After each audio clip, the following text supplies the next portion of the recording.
If you know about Aqua bag, you should know about this.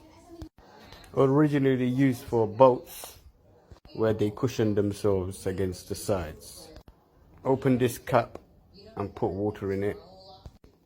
Then it becomes the best boxing bag in the world, which is an Aqua bag.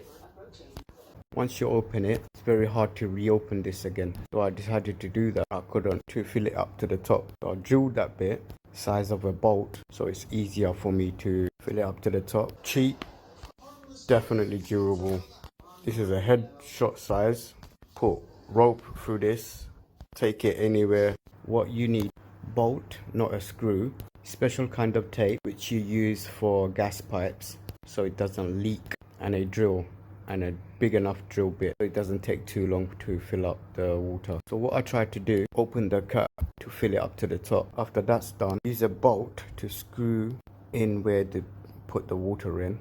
Also, before you put the water, use a pump, blow it up to make a perfect circle, then fill up the water. There you go, Aqua bag. Hope this helps. Take care.